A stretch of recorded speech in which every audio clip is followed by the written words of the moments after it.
মহিলারা কিন্তু গর্জন ঝাড়ছেন। নমস্কার, নজর রাখবেন পশ্চিমবঙ্গ টিভিতে। এই মুহূর্তে আপনারা দেখতে পাচ্ছেন যে প্রথম দিনের ভোট গ্রহণ পর্ব এবং সেক্ষেত্রে দিনহাটা থেকে কিন্তু মহিলারা গর্জন ঝাড়লেন এবং দুর্ভাগ্য, পশ্চিমবঙ্গ পুলিশের দুর্ভাগ্য এই মহিলাদের উপর তারা অত্যাচার করতে পারলেন না। উদয়ন গুহর হয়ে তারা যে ডান্ডা বর্ষাতেন সেই সুযোগ কিন্তু আর পেলেন না, কারণ সেন্ট্রাল ফোর্স যেহেতু মজুদ রয়েছে। তো আপনারা দেখতে পাচ্ছেন যে কোচবিহারে বা কোচবিহার লোকসভা কেন্দ্রে আজকে যে ভোট ছিল, এটা কিন্তু আভাস ইঙ্গিত দিয়ে দিল যে এবার কিন্তু ভোটের হার অন্যান্য বারের তুলনায় বেশি পড়েছে। মহিলারা তারা কিন্তু আর ভয়ভীতি করছেন না। সন্দেশখালীর মহিলারা, এই বাংলার মহিলাদের কিন্তু মনের মধ্যে সাহসের বীজ পুঁতে দিয়েছেন। এবার সেই সাহস কিন্তু তারা দেখাচ্ছেন যে উদয়ন গুহকে কিন্তু এবার খেদিয়ে তাড়িয়ে দিলেন এলাকাবাসী, দিনহাটা গ্রামবাসী, দিনহাটার মহিলারা। ঝাঁকে ঝাঁকে মহিলারা তুই তঙ্কারি করছেন, বেরো এখান থেকে বেরো। সাধারণ মানুষ, আমাদের মতো সাধারণ মানুষকে কেউ বলে সেটা আলাদা ব্যাপার, কিন্তু একজন হাই লেভেল, একজন হাইব্রিড পার্সন উদয়ন গুহ, তাকে এইরকম খেদিয়ে তাড়িয়ে দেওয়া হচ্ছে। এর থেকে আর দুদিন কি আসবে বলুন? এই যে একটা ঝড় বইছে, মানুষের ঝড়, তাদের প্রতিবাদী ঝড়, তারা বলে দিচ্ছেন যে আমরা ভোট দেব, এবারে ভোটটা কিন্তু দেব। এবং ভোট যদি দিতে পারে সেক্ষেত্রে আবার বিজেপি সাংসদ যিনি জিতে আছেন এবং কেন্দ্রীয় প্রতিমন্ত্রী নিশীথ প্রামাণিক, তার কিন্তু জয় অবধারিত, তার জয় কিন্তু সুনিশ্চিত হয়ে গেল। ভোটের ফলাফল ঘোষণার আগেই কোচবিহারে কিন্তু নিশীথ প্রামাণিক তিনি পুনরায় জয়লাভ করলেন, এই বিষয়ে কোনো সন্দেহ নেই। এখন প্রশ্ন হচ্ছে, পশ্চিমবঙ্গ পুলিশ এবং মমতা বন্দ্যোপাধ্যায়, পুলিশ মন্ত্রী মমতা বন্দ্যোপাধ্যায়ের, মুখ্যমন্ত্রী মমতা বন্দ্যোপাধ্যায়ের অত্যন্ত কষ্ট হচ্ছে। কারণ যারা প্রতিবাদী, যারা তাকে খেদিয়ে তাড়িয়ে দিচ্ছেন, ওখান থেকে দূর করে তাড়িয়ে দিচ্ছেন, মানে এই ধরনের কি বলবো, একটা লজ্জাকর বিষয়।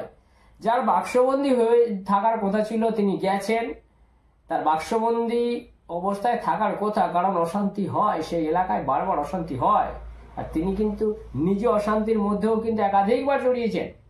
তো ভোটের দিন কমপক্ষে বাক্সবন্দী থাকার জন্য নিশীথ প্রামাণিক যে আবেদন করেছিলেন, বাক্সবন্দী নয়, তিনি কিন্তু সেই বুথ চত্বর এলাকায়, ভোটের এলাকায় তিনি কিন্তু ঘোরাঘুরি করেছেন। অবশ্য নির্দিষ্ট ডিস্টেন্স, সেটা তো মানতেই হবে। মহিলারা তাকে কিন্তু এই দু চোখ দিয়ে আর দেখতেই চাইছিলেন না। তার প্রতি যে জনতার যে আক্রোশ, তাদের যে একটা ঘৃণাবোধ, সেই উদয়ন গুহর বিরুদ্ধে কিন্তু জনতার এই যে আক্রোশ, এটা কিন্তু পুরো বাংলাকে, এই বাংলার মহিলাদেরকে, এই রাজ্যের ভোটারদের কিন্তু সাহস জুগিয়ে দিল।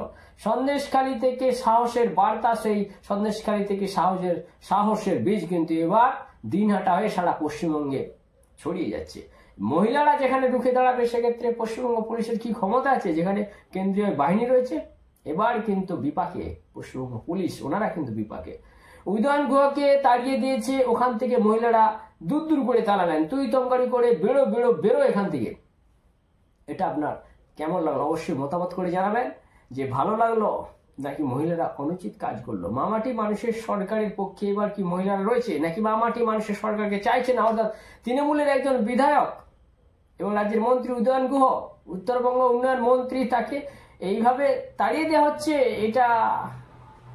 এটা কিন্তু ভালো ইঙ্গিত না তৃণমূল কংগ্রেসের জন্য আতঙ্কের ইঙ্গিত, যে মহিলারা কিন্তু এবার ভোট দিচ্ছেন এবং ভোটটা তৃণমূলকে দিচ্ছেন না। অন্তত পক্ষে কোচবিহার লোকসভার যারা ভোটার রয়েছেন, তারা কিন্তু মহিলারা বিশেষ করে এই তৃণমূলকে কিন্তু ভোট দিল না।